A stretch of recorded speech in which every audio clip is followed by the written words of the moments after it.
Everyone in the Poland and from everywhere, can you hear me? Can you confirm? Yes. Thank you very much. So I guess it's time to start. I am Zahir Cherkini. I am assistant professor at the Faculty of Law at University Sambolitini Mitrovica. In the name of our rector, our Professor Dr. Nurten Deva, our dean, Professor Dr. Islam Serimi, and behalf of the other colleagues, I welcome everyone here in this roundtable discussion regarding to 70th anniversary of Declaration of Independence of Republic of Kosovo. I'll be here moderating all the discussions, and I will be the final speaker as well. So I'll give the floor to everyone here in the room regarding to agenda. I call to everyone to respect the agenda. It's maximum 10 minutes for everyone to give the first impression, the first discussion, and after that we can go to the open free discussion. Everyone who wants to ask something or to request for discussion, they can write the questions at the Zoom meeting, and we will read the questions at the end of our discussions. I'm glad to see here Professor Konrad, Professor Renata, Professor Bartlomiej, and everyone else from University of Warsaw. I want to thank and express my gratitude to Marta, because everything here is possible just because of her and because of our collaboration. It's a very big honor for us to have the Professor Marta here. I assume that Professor Dr. Irma Balaku is here, because I'm not seeing her name at the Zoom, but the Professor Irma Balaku is the Dean of Faculty of Law at University of Shkodra from Republic of Albania. So it's a very international round table from 3 different countries. And to open the remarks here, I'll give the floor to our rector, Professor Dr. Nurten Deva. Professor Deva, the floor is yours. Honorable guests and academic staff, on occasion of the 70th anniversary of the Declaration of Independence of Republic of Kosovo, it is a privilege to celebrate this significant milestone in our national history. This anniversary reminds us of our own journey towards the sovereignty, progress, and the challenges we have overcome. Today, we gather to look ahead, to explore new ideas, and to continue strengthening our future.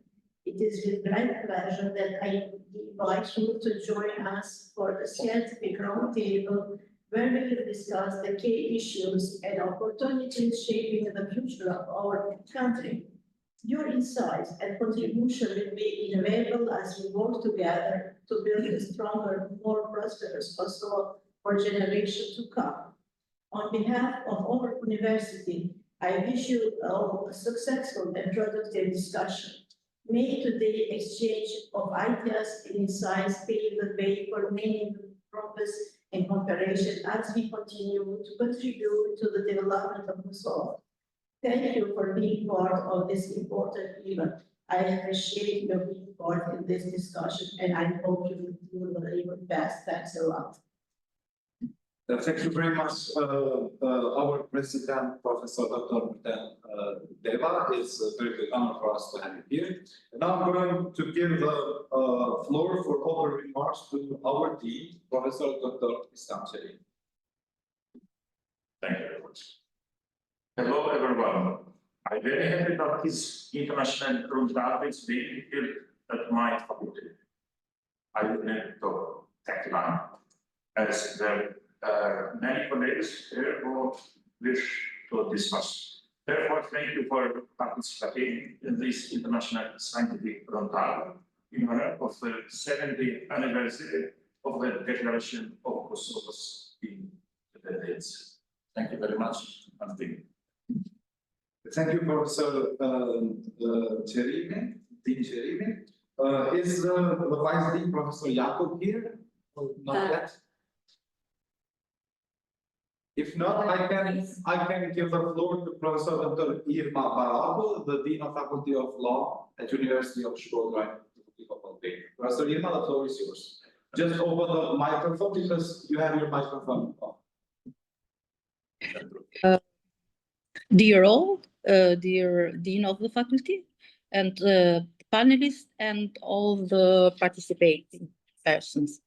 Thank you for the invitation to be with you in this activity for this important day for all the people of Kosovo. I will prefer to speak in Albanian, if it's possible for this. I'll translate. Yeah, I will translate. It's okay. Dua t'ju falenderoj veçanërisht dekanin e fakultetit për ftesën, për mundësinë që më keni dhënë për të qenë pjesë e këtij aktiviteti të rëndësishëm. I want to express my gratitude to the Dean of Faculty of Law at University of Mitrovica for the opportunity that he gave to University of Shkodra to participate in this roundtable discussion. Yeah.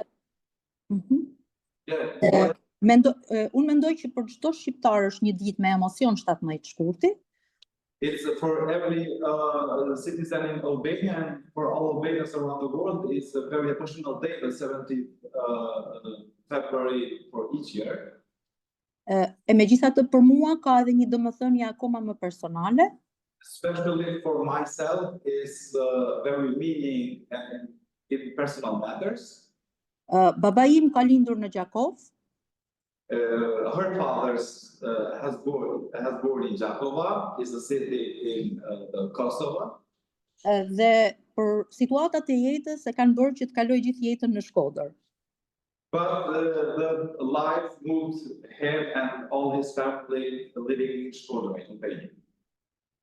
Për këtë arsye unë jam rritur me informacion dhe me ndjenja të veçanta për Kosovën.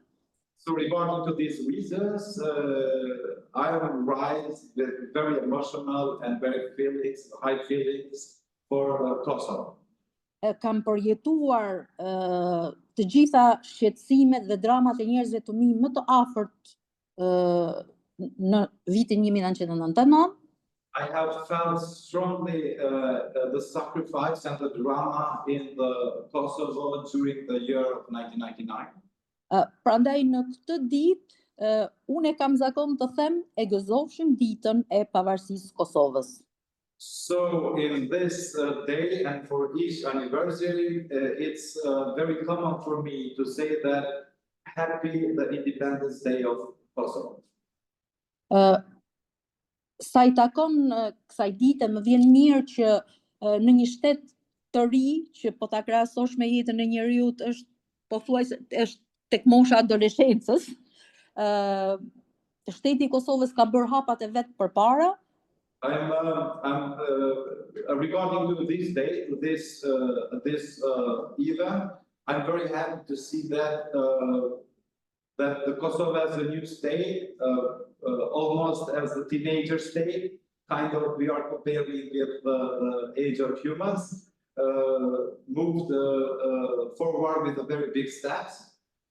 Ashtu si edhe shumë institucione unë do ta vlerësoja shumë përpjekjen e madhe dhe hapat përpara për të ndërtuar një shtet ligjor dhe shtet të së drejtës. And I will appreciate very much all institutions to make a very strong commitment to build a state of law, a state of rule of law. Duke nisur nga sfundmi, nga zgjedhjet që ju keni zhvilluar, unë do të thoja që në fakt duhet t'ja kemi pak zili në thonjza në sensin pozitiv.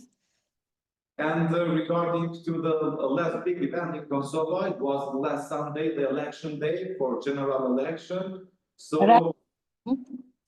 the professor might say that it's very enjoyable to see how the democratic process was here.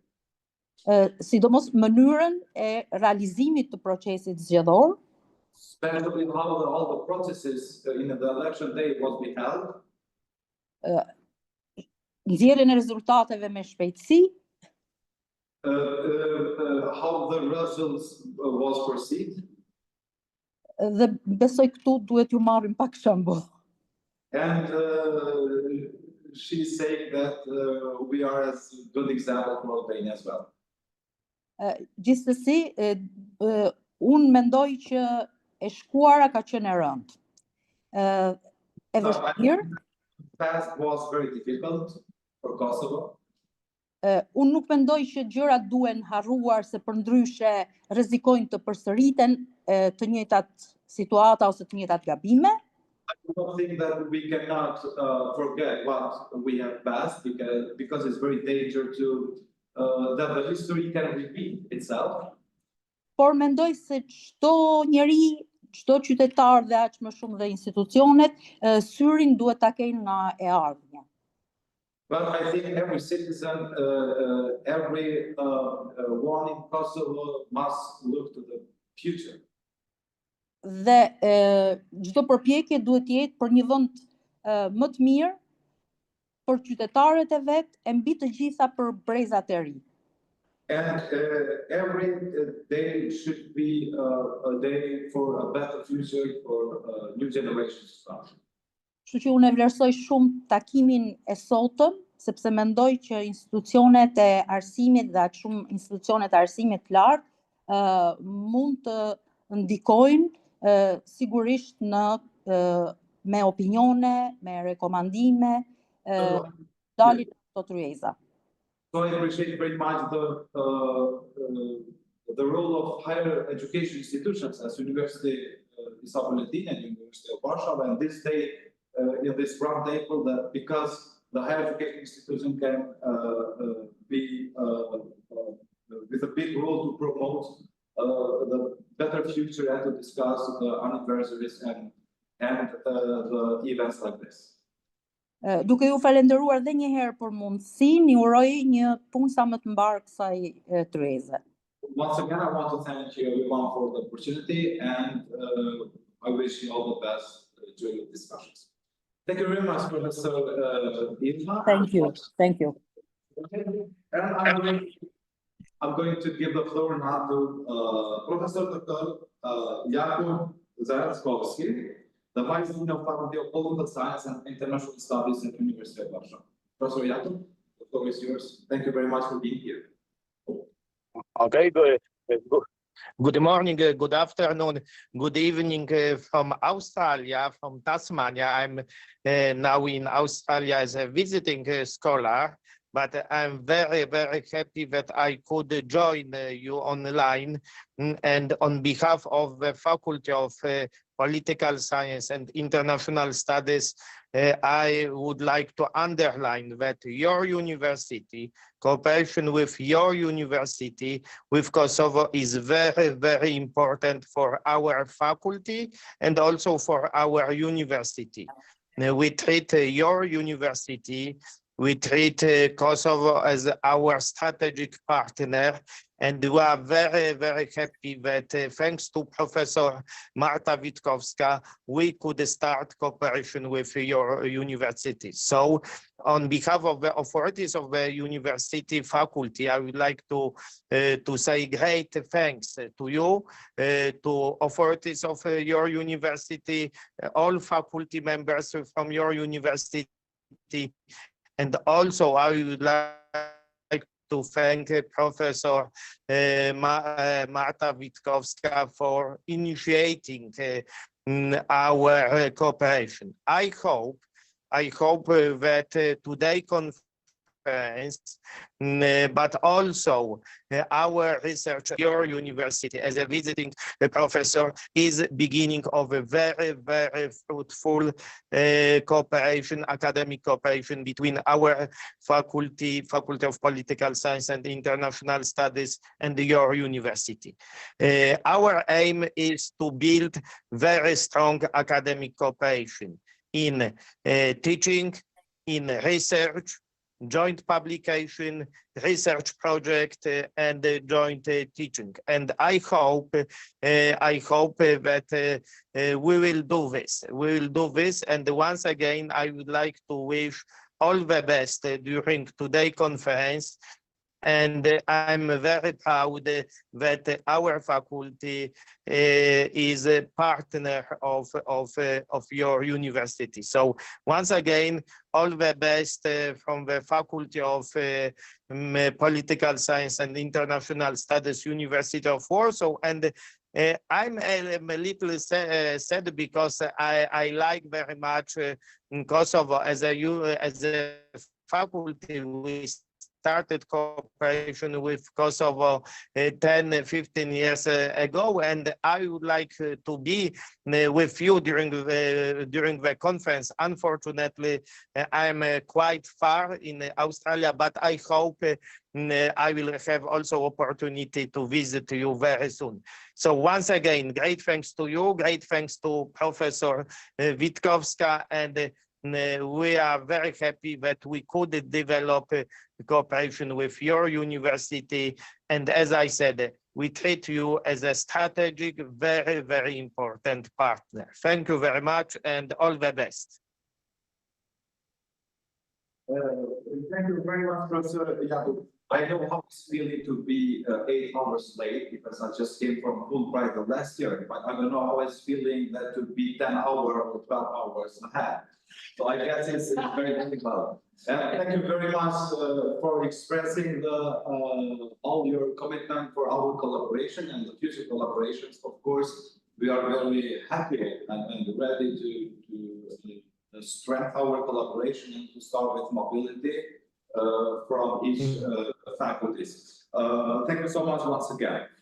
Now, I'm going to open the discussions, and I'm going to give the floor to Professor Dr. Bartlomiej Zapala, I'm sorry, in the topic that called just the independence of Kosovo, and it's a very big one, and the very good one. Professor Bartlomiej, I want to thank you for being here, and please feel comfortable to use your time, and the floor is yours. Thank you very much.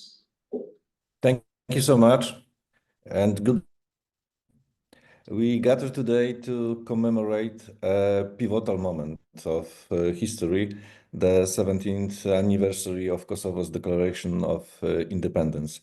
On February 17, 2008, Kosovo declared its independence, marking the culmination of a long and arduous struggle for self-determination.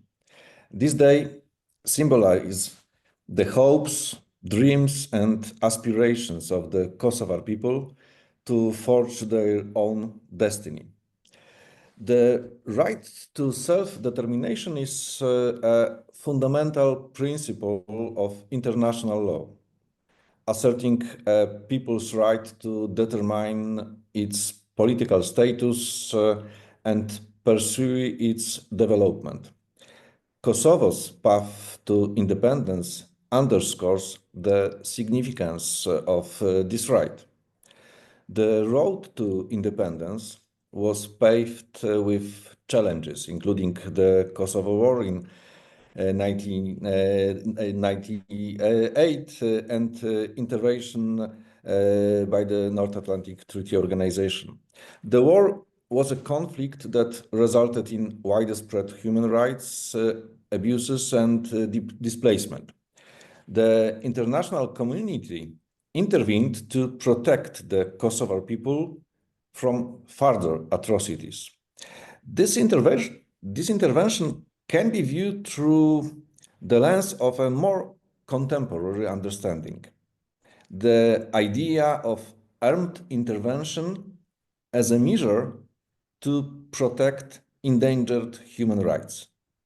This perspective aligns with the principle of the responsibility to protect, outlined by UN resolution in 2005.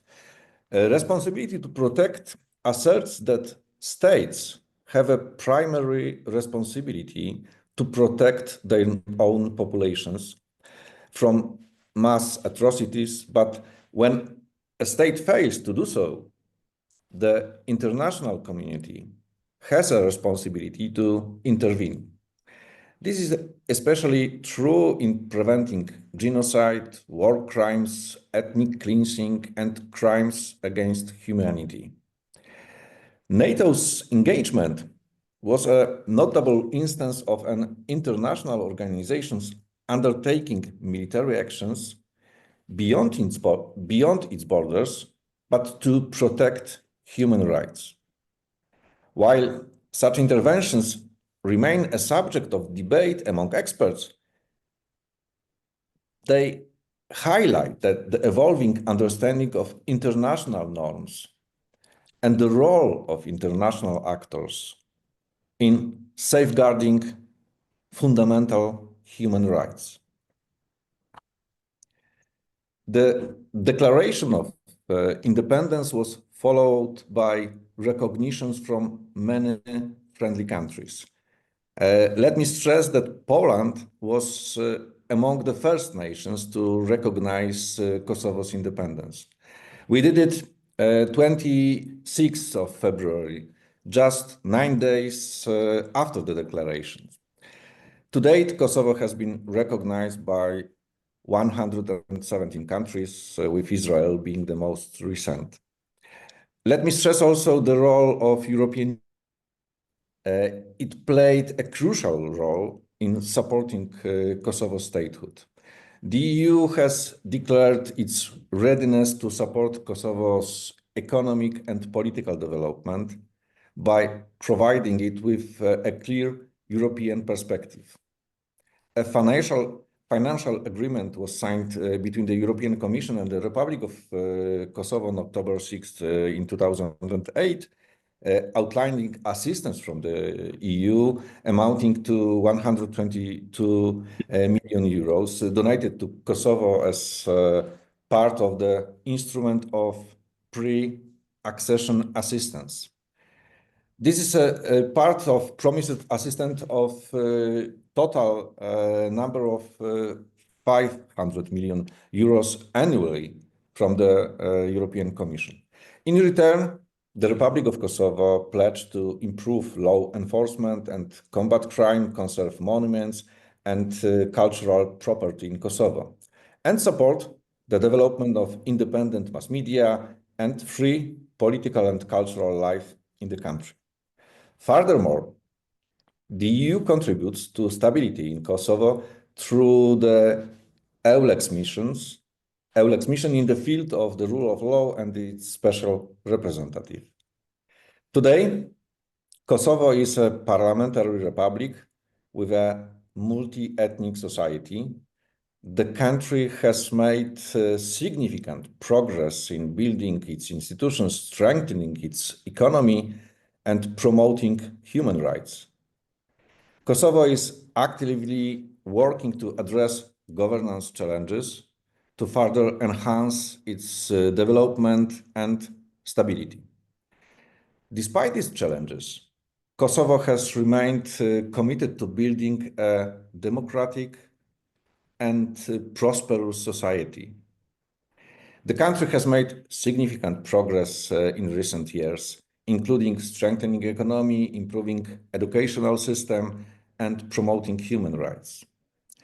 As we celebrate this anniversary, let us reaffirm our commitment to supporting Kosovo in its effort to build a better future for its people. The international community have to remain engaged in Kosovo to ensure that the country can overcome its challenges and achieve its full potential. Finally, please let me say a few words from my personal perspective. I have not yet been in Kosovo. I will be able to visit Pristina for the first time next week. But Kosovo is very close to my heart. The human rights violation that necessitate international involvement were the subject of my doctoral thesis. I was therefore able to get to know the Kosovo community closely from a scientific perspective. So please accept my best wishes on the occasion of declarations of independence. And thank you very much for your attention. Professor Bartolome, I want to express our gratitude to your discussion and your appreciation for our country. I want to start from the last one, knowing the generations and knowing the population from books probably is the best way to know if you didn't come yet. But still, we will wait for you here, and it's our pleasure to have you here, and be sure that our warm welcomes will be here for you. Also, I want just to engage just a little bit with your discussion. I believe as well that the Republic of Kosovo is the project of human rights. It started like this. I was very young, but of course by the books and then by the scientific papers and everything, I remember the declaration, the statement of General Secretary of NATO that Javier Solana said that we are going to intervene in Kosovo to bomb in Yugoslavia because of the human rights and prevent the population from genocide and crimes against humanity. So it started like this, and I'm very happy that the European Commission and the people abroad are seeing Kosovo like this, like a human rights-based country, and you are recognizing the fact that we did a lot in this matters. So we started from our constitutional order and till the constitutional court as the main institution to prevent human rights. So thank you very much for your discussion. As I said in the beginning, the questions we can read later. Now, I'm going to give the floor to our guest here and the professor of University of Warsaw, Professor Dr. Marta Discourse. Professor. Thank you very much. Thank you very much.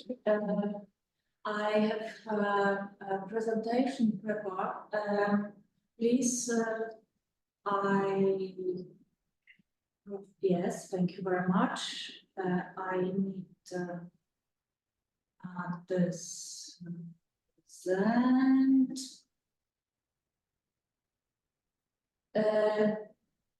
It's okay. Can you see my presentation? No. But what is Not yet. Marta? Speakerphone. Hast du? Ja, deswegen hat mich Renata gehört. Nochmal. Also, udostępnij presentation. Yes. Entire screen. Udostępnij. And now? Yeah, I guess it's going to start. Yeah, it's okay. Thank you very much. Yes. Yes, so please. Yes. And now, my thesis, the role of the European Union in shaping Kosovo's political future. I mean, very short presentation. First, recognition of Kosovo's statehood, international collaboration.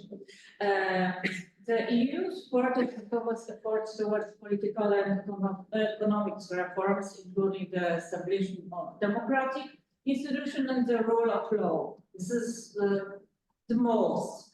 The 5 EU member states, Cyprus, Greece, Romania, Slovakia, and Spain, do not recognize Kosovo's independence.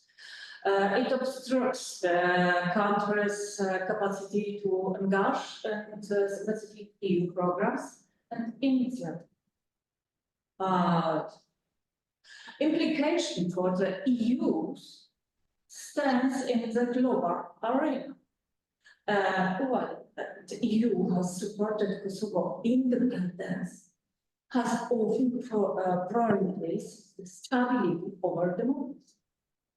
They use credibility as a normative power in the region. Normative power, not civil power, not military power. What is normative power? Normative power is very, very shortly. It's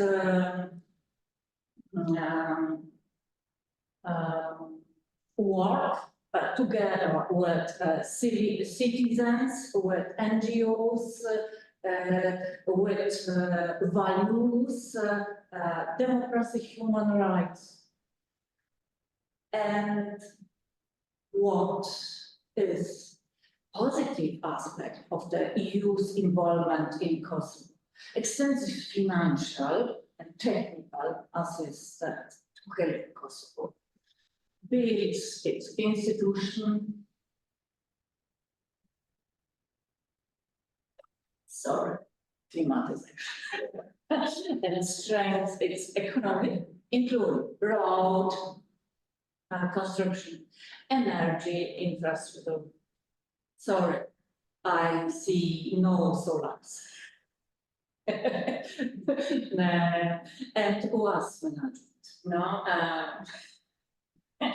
support of small and medium-sized enterprise, create jobs, and promote economic growth. Challenges in the EU's involvement in Kosovo. Many challenges, and different member states have different priorities and interests in relation to Kosovo, which has led to a fragmented approach to the country. While the EU has supported Kosovo independence, it has not actively pushed for recognition from those countries that have not yet recognized Kosovo sovereignty. Very good. Finally, the EU must find a way to address the concerns to the 5 member states that do not recognize Kosovo's independence. Thank you very much. Thank you, Professor Marta. Of course, the main challenges in cooperation with the European Union is that the 5 EU members still does not recognize the independence of Kosovo, and of course this is reflecting only in I guess in another direction as well. For example, in the path of Kosovo to be member in the European Council as well. So as far as we do not have the recognition from these 5 European Union countries, the road to European Union will be with challenges and with difficulties. So we are hoping for the best, and we are hoping that these 5 EU countries to recognize actually the main reason that Professor Bartolomei said, that the main reason for Kosovo, for existing in Kosovo, this human rights and genocide happened here from Yugoslav and Serbian regime. So this is the main, despite the fact that, of course, very much projects came in Kosovo from European Union, also is very happy for us to be part now in the Erasmus Plus projects, a lot of projects. I'm not denying here the benefits and the all of history in collaboration with you, but still, without these 5 countries, the road to European Union is very much challenges. Thank you very much, Professor Marta. Now, I'm going to give the floor to another professor from University of Warsaw. I'm sorry, from another university, Poland, this University of Maria Curie. is Professor Dr. Konrad Pawlowski. Professor Konrad, the floor is yours. Thank you. Thank you very much. Thank you for the invitation. I'm honored to be here. This is very important day, Independence Day. I remember that day. I saw that at television. I remember Prime Minister Hashim Fathi going with people to the building of Parliament. I saw the transmission. I mean, for me, it was always very important and even emotional. I have so many stories connected with my trips to Kosovo, so many friends.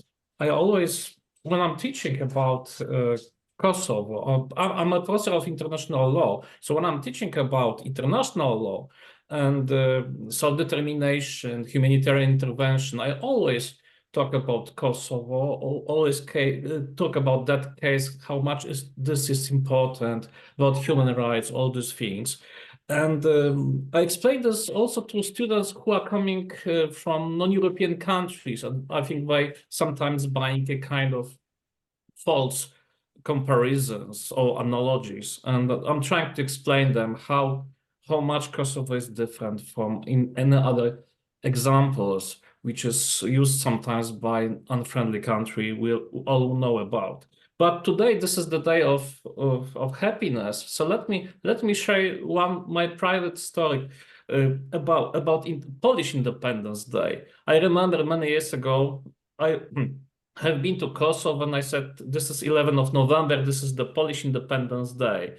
We were drinking, let's say, drinks with my colleagues from that time American University in Kosovo, in Pristina. I think everybody remember that university. And the first professor who reacted, it was Kosovo Albanian professor. And she said something, Happy Independence Day. And I said, okay, thank you very much for that. And she said something, what I remember until today. She said, we know what independence is. We fought for independence very recently. So we know the price of freedom. And it was very emotional to me to talk about that. And so I finish my short speech with the same. Happy Independence Day to Kosovo. Thank you. Thank you very much. So you've been here in Kosovo and you see the people and everything, so you know the history of Kosovo from books as well, from knowing the people here. And you mentioned something very significant, that is the price of freedom. And we paid a very big price for our freedom. Still, we have close to 2,000 missing people in Kosovo. And of course, you cannot find a large family.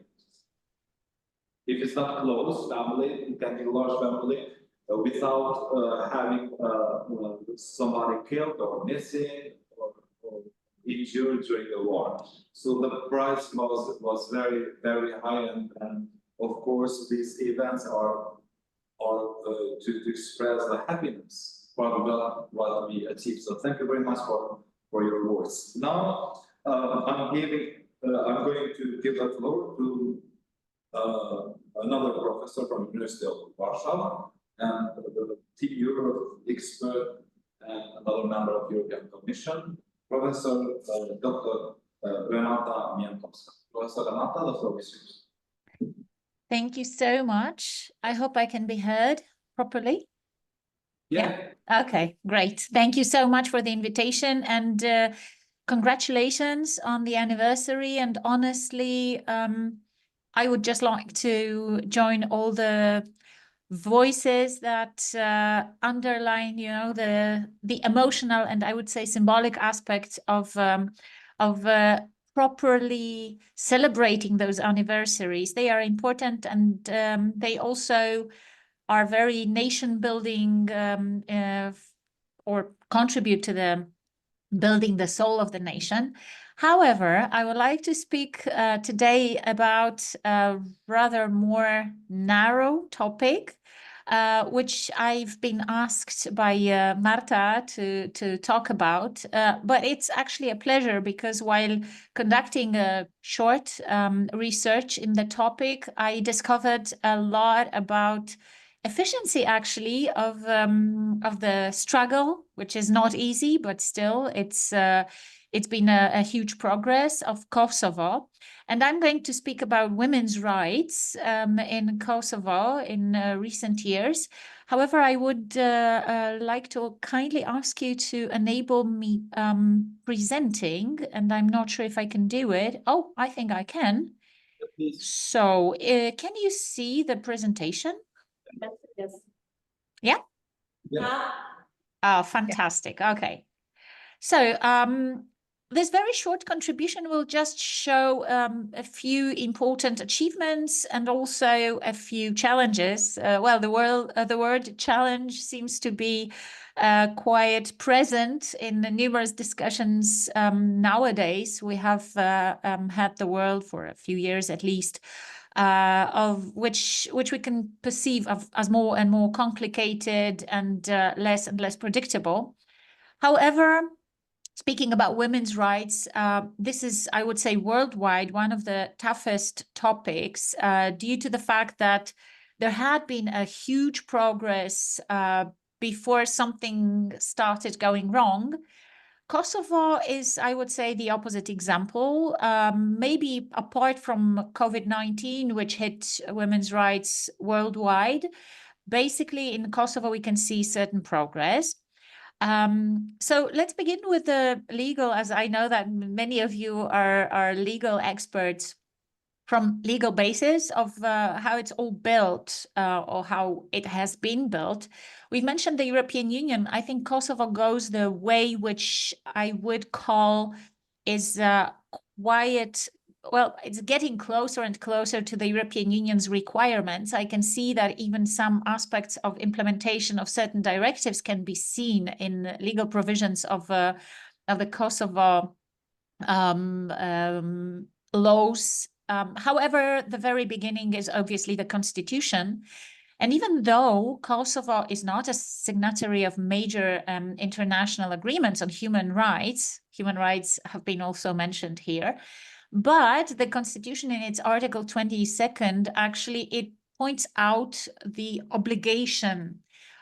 So it's basically obliged to stay in line with those most important, and they are actually enlisted, because I've looked through the constitution quite carefully. They are even enlisted, those legal provisions of international law, which basically means that it's there, it's in place, even though it's not ratified yet, which we know, obviously, there are certain obstacles in this regard. Also, there are certain provisions within the Constitution, in the text itself, which provide for clear gender equality. And that's a very good basis for going on and progressing with gender equality and women's rights strengthening, because here we speak about this weaker gender, and definitely it's speaking about women. So as we can see, there are numerous provisions within the Constitution. There is also a very famous law of 2004, which provides for gender equality. Well, to make the long story short, a fundamental value for democratic development of the society in Kosovo. And of course, it provides for equal opportunities for women and men. And there had been actually, until it ended, this Kosovo program for gender equality, which contributed to quite a strong, I would say, progress, in particular after the COVID-19.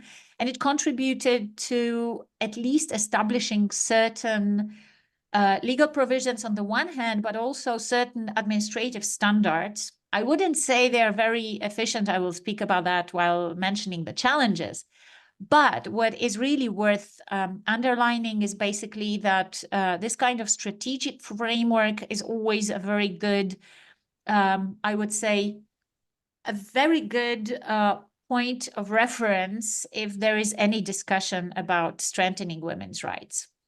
Other significant strategies and legal provisions are basically quite recent, and I would say one of the most important documents, which is National Strategy on Protection Against Domestic Violence and Violence Against Women until 2026, and also certain provisions which make basically women a bit more, a bit closer to what the biggest challenges are. Like, for example, property and access to owning anything, basically, because this is one of the biggest problems in Kosovo. Now, speaking about the progress, as I mentioned, the progress is huge, and one shouldn't, among all those challenges that we tend to underline, because if there are still lacks, we obviously focus on them. However, I would like to congratulate you on a big progress. It's visible, and it's underlined in numerous documents of the European Union, of the United Nations. I even, since I'm now talking to you from Luxembourg, and I even looked into Luxembourgish aid provided as regards women's rights and equal opportunities to Kosovo by Luxembourgish government in cooperation with the European Union. And honestly, even there, one can see how much impact is placed on underlining this progress. However, of course, challenges are still there, and the biggest one I would mention, because it's visible in all those documents which I referred to, is obviously domestic violence, and this is the biggest, or one of the biggest problems in Kosovo. According to international data, more than half of women over 15 experienced violence from an intimate partner since the age of 15, so over 15. And the problem is really huge in comparison to other countries, which shouldn't be then obviously anyhow ignored, because it's really a huge scope of a problem. So all the strategies and programs I mentioned are very good step. However, well, it's my grandmother that used to say, the paper will take anything, but it's not the paper that matters. It's the practice, of course, of how the paper is implemented. And so obviously what we need to change as regards situation of women in Kosovo. And, we've gone a lot through this in Poland. We haven't finished yet, actually. We're still on our way.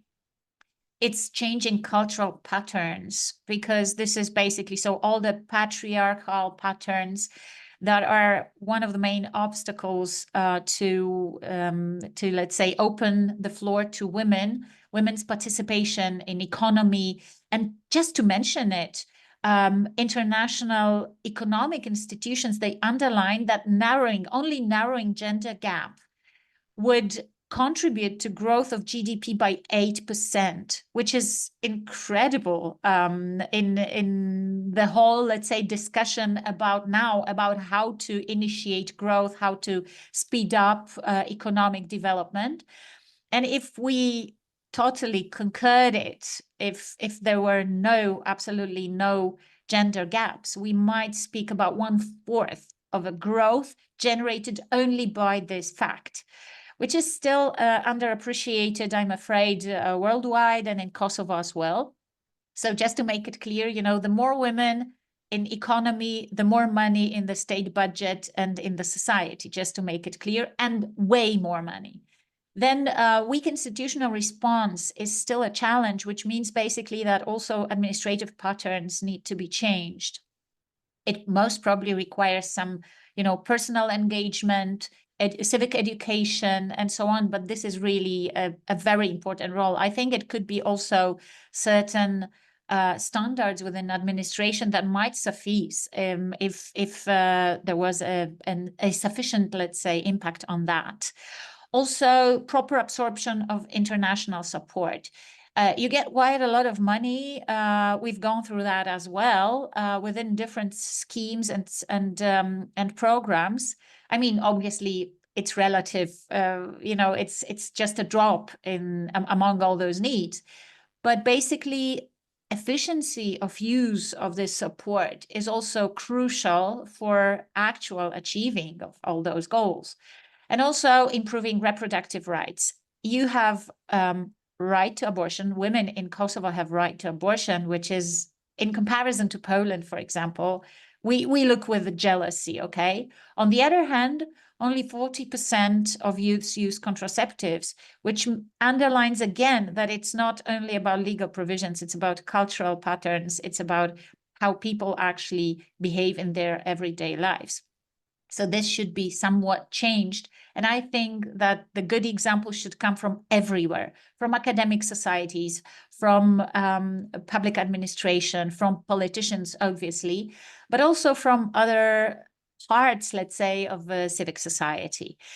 And I think that would be basically the contribution I wanted to make to this discussion, you know, praising what you have achieved not only politically and speaking about human rights as such generally, but also about women's rights as those which contribute so much to, I would say, this general societal harmony and development. And this is really crucial in order to properly design the whole statehood, nationhood, and also this political culture that is necessary to strengthen democracy, to strengthen also this, or to straighten this path to international organizations and institutions. Thank you so much. Thank you very much, Professor Rama. Actually, it's a very good chosen topic because linking your idea with the sentence of Professor Conrad, the price of freedom, we have to emphasize the fact that there are around 20,000 women raped during the war in Kosovo, and so many of them were soldiers in the KLA. And so many of them are still missing. So, of course, the gender issue is always a matter topic, especially in the country in transition. It's very true that we enforced very much our law, our constitution, because in the practice we still consider the women as a marginalized group. Historically viewed. So we have a lot of constitutional provisions, we have a lot of laws, but still in practice is another thing. So I want to, I'm going to give a floor for myself. I went to the United States just looking to the best practices across the Atlantic. For the marginalized groups, how the U.S. Supreme Court and how our Constitutional Court and the other practices in the Western countries did their best to promote the human rights in the matter of marginalized groups. And I took a case from our Constitutional Court, which defined the whole system. It was a case that the constitutional provision didn't understood well by the Central Election Commission, by the Committee of Appeals, by the Supreme Court of Kosovo, and it was only the Constitutional Court that defined the real meaning of the constitutional article for gender representation. So it's a very good topic to emphasize in the anniversary of independence, because the price of it was also shaping by the blood of the women as well. So thank you very much. And as I said, I'm going to give the floor to myself. I'm assistant professor here at the University of Mitrovica, Faculty of Law. I finished the post-PhD through Fulbright Scholar Program in the Great Constitutional Law Center in Iowa, and I hold a PhD in constitutional law. I'm board of university since 9 years and more ago, so I started as a teaching assistant, now I'm assistant professor. I'm going to speak shortly, of course, following your attitude. for the independence and the International Court of Justice decision in the case of Kosovo. I'm aware that Professor Bartolomei and Professor Konrad know that case as well, and then they did a lot of studies, I guess, for their PhDs and everything. So just I'm going to keep a very kind of thick discussion about this decision, because it's a very big one and with very importance in international law as well, and of course for the statehood of Kosovo. After the declaration of independence in October 2008, Serbia requested an opinion from the International Court of Justice on the legality of Kosovo's Declaration of Independence.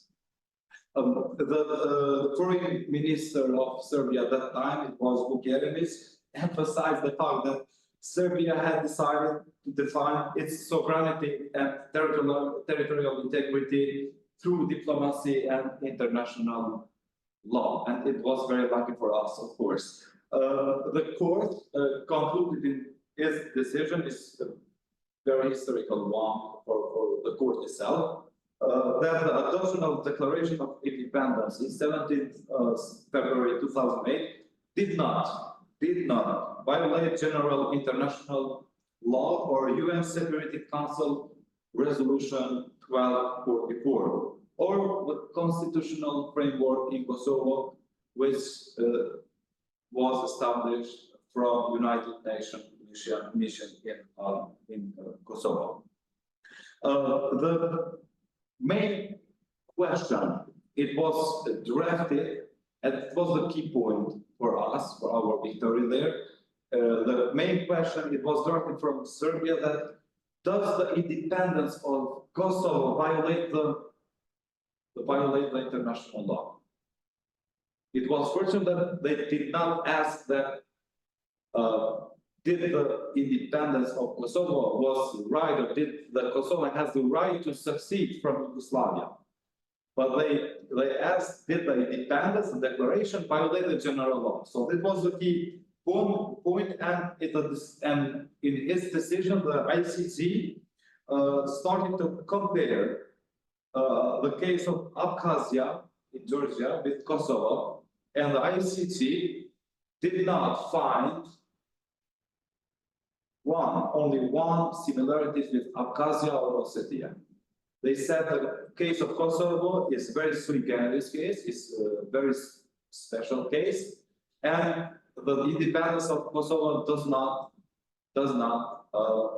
violate the international law. As Professor Mark Bellew stated, that since international law is a system of codified rules, there was no explicit norm prohibited the declaration of independence or secession. So what is not prohibited, therefore, is allowed. And this was another good path for us. Also, another key point, it was that who declared the independence of Kosovo? Who were the people? Who were the persons? Who were the political representatives who declared the independence of Kosovo? And as opinion of the ICJ state that the Kosovo Assembly made it right, because the people there were the representatives from provisional institution of self-government in Kosovo. And they made it in the name of the people, not in the name of the state, not in the name of political organized territory. They made it as a very much self-determined, self-government decision as the willing of the people of Kosovo, based in human rights, based in our history during the war, and especially based in the legitimacy of the NATO campaign in Yugoslavia. Actually, the Kosovo Assembly that declared independence was regarded as an assembly expressing the original constituent power, not a derivative constituent power. Very original constituent power of the people of Kosovo. Outside, very outside, the international legal order established in June 1999. So we didn't declare our independence in terms of relating with the resolution 1244 from June 1999. We didn't declare the independence as an organized territory in another state. We did it in the name of the people, and this was the very key point to win the case in the ICG. Of course, politically, it's very debatable whether Kosovo couldn't utilize the ICG's opinion better for itself in terms of increasing the recognitions. But I have to emphasize the fact that till the day of the opinion from ICG, we had only 48 recognitions. Just a week after the opinion of ICG, we increased the recognitions plus 21 states. And what did Serbia? Serbia, through the Security Council, to avoid the impact of ICG opinion, they requested to open immediately the dialogue between Kosovo and Serbia for a final peace agreement. So from there till now, the dialogue mirrored the importance of the ICG ruling for Kosovo in kind of way. We are still in a dialogue with Serbia, but of course, it was the ICG opinion. It was a very big impact to increase the number of recognition. And at the moment we are talking, we have 117 countries that recognize the Republic of Kosovo, according to official list of the countries from the Foreign Ministry for Foreign Affairs of the Republic of Kosovo. I'll stop here and give the floor for another speakers, and of course I'm able to discuss or to answer for any possible questions. Thank you very much for all discussions. I thank you for your contribution here. And now I'm going to ask somebody else to talk. I'm seeing there online there are several our colleagues from different institutions. I'm looking, there is the former member of Governing Council of University of Pristina, Professor Pedri Patiri, is a professor at the Faculty of Law, University of Pristina. If Professor Patiri wants to say something, we can. Professor Patiri? Yes. Before starting, I just want to thank our rector for being here till now. Because of her agenda, she has to leave now. And once again, thank you very much for being here. Thank you, Brian. Okay. Greetings. Thank you very much. I apologize in advance because I have some technical issue with my computer internet, and I'm connected through a colleague. Nevertheless, distinguished professor and esteemed guest, I'm honored to be part of this important international scientific roundtable celebrating our 17th anniversary of Kosovo independence. And it's an honor and privilege to address to you today in such occasion. I extend my gratitude to the organizer for organizing this important topic, and I tried to listen carefully the discussion so far. And I must say that 17 years ago, since Kosovo made a historical declaration affirming its sovereignty and independence, This milestone represented not only the culmination of year of struggle, but also the manifestation of people's unwavering aspiration to self-determination, peace, and democracy. The journey towards the independence was marked by perseverance, resilience, and a profound belief of the principle of freedom and human dignity. Today, Kosovo stands as a testament of the transformation power of diplomacy and a multilateral agreement. And I believe the Kosovo path towards European integration has been a strategic priority since independence. The signing of the Stabilization and Association Agreement with the European Union in 2015 marked a significant step in aligning Kosovo policies with the EU standards, particularly in the governance, trade, and the rule of law. Of course, this agreement was to facilitate Kosovo institutional reform and to increase economic cooperation with EU member states. Another milestone, I believe, that the Kosovo made towards EU integration journey is the long anticipated visa liberalization process, which finally took place last year. And this enables Kosovo citizens to travel freely within the Schengen zone, especially fostering strong economical and cultural exchanges with the EU community.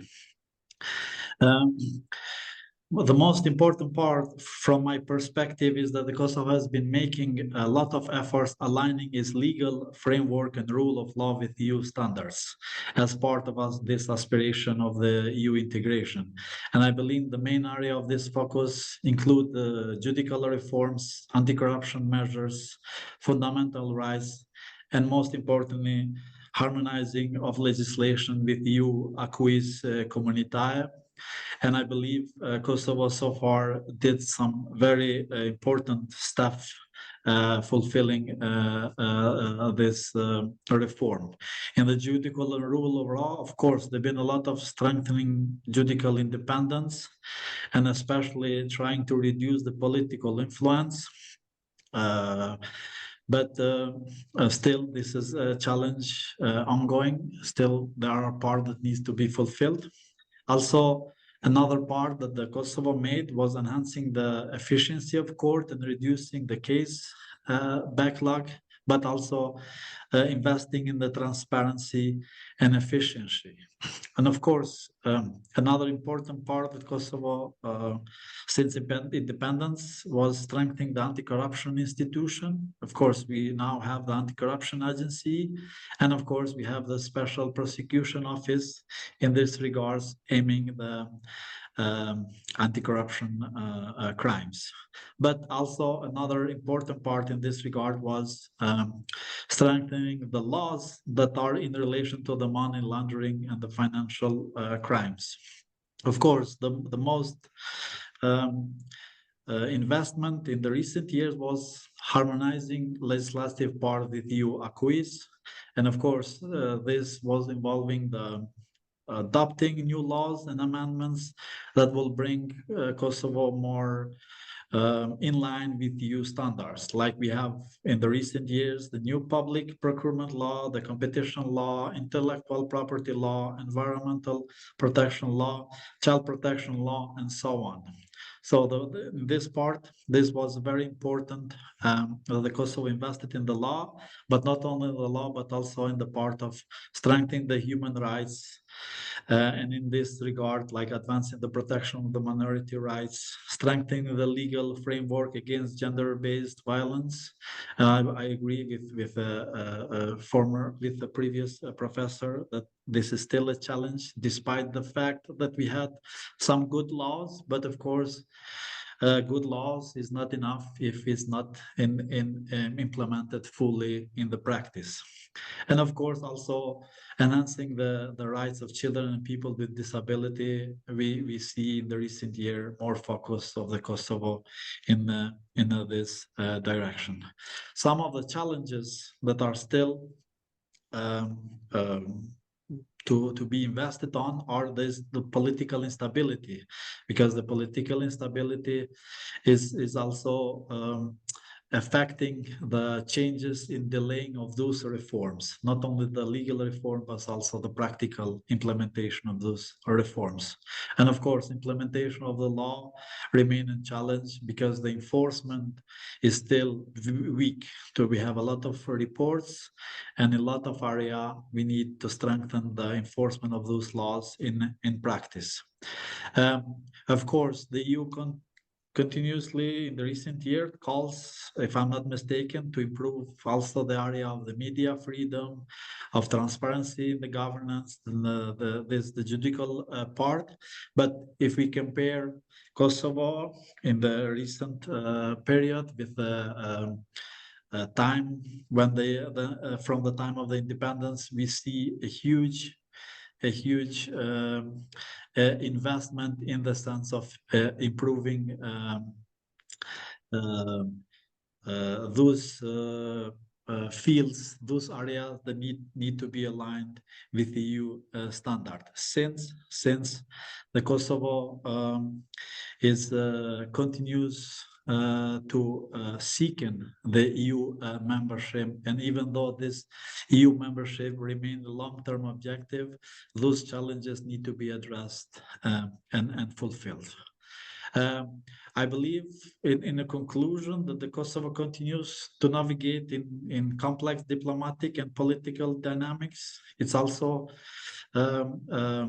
strive for a broader international recognition. As we know, despite more than 100 countries recognize independence, still there are investments that need to be continue there, but also I believe the economical development and institutional strengthening needs to be invested, to continue to be invested in the future. I believe that the Kosovo, it's a unique example, especially towards implementing the minority rights, and it's one of the few constitutions in the world that has directly implemented the important international documents within the constitution, like it was also presented in the Article 22. So this is a good example that in such cases, Kosovo can take an example as a reference, especially considering the human rights and minority rights. Thank you. Thank you very much, Professor Patrick. It's another colleague of us who is ready to speak. I'm happy to give the floor to our Vice Dean, Assistant Professor Abrai.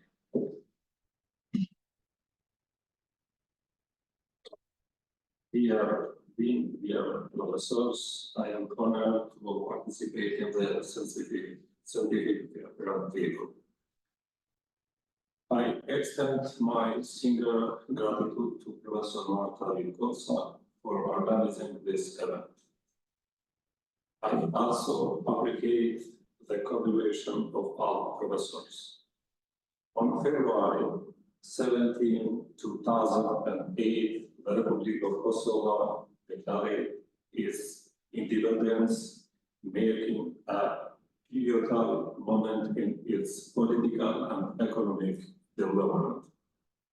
This historic step enabled Kosovo to establish diplomatic relations, strengthen its institutions, and attract international investment.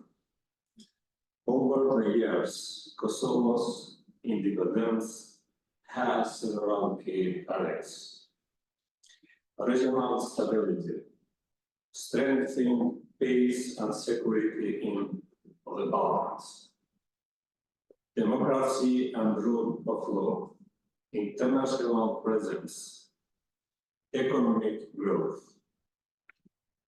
Despite ongoing challenge, Kosovo remains committed to consolidating stability, promoting progress, and advancing its integration into European and international institutions. Finally, I wish to express my profound appreciation to the organizers and professors for their dedication and valuable contributions. I believe that your perspective have made the scientific roundtable a meaningful and productive event. Thank you for your attention. Thank you, Professor Rahman. Now I'm going to see if Microphone, please. I'm going to see if we have any questions or any discussions. I'm not seeing that somebody has written something, so if somebody wants to say something. We have no No discussion. Yeah. Well, if this is the case, for the end, once again, please accept my gratitude and many thanks for being with us today. Join us to celebrate the anniversary of Kosovo's independence through academic discussion, of course, and there cannot be such a very good example that the academics from different fields and from different states join together and talk about the milestone, of course, for our statehood. If there is no discussion, I'm going to close this roundtable through appreciation all of your efforts and all of your discussions for you. Thank you very much, and I'm looking, and we are looking actually forward to be able to start and strengthen much more the collaboration with colleagues from Poland and from European Commission, and of course we are now in collaboration with UP and as well University of Kosovo. Thank you very much for being here. And Professor Irma had to uns. and write something. No, right. Thank you very much. Thank you very much. Yeah, thank you very much. Once again, thank you very much for everyone, and I wish you the very best luck in your jobs and your life. See you again. See you. Thank you very much. Thank you so much. Thank you. Thank you. Thank you. Bye. Thank you very Bye-bye. much.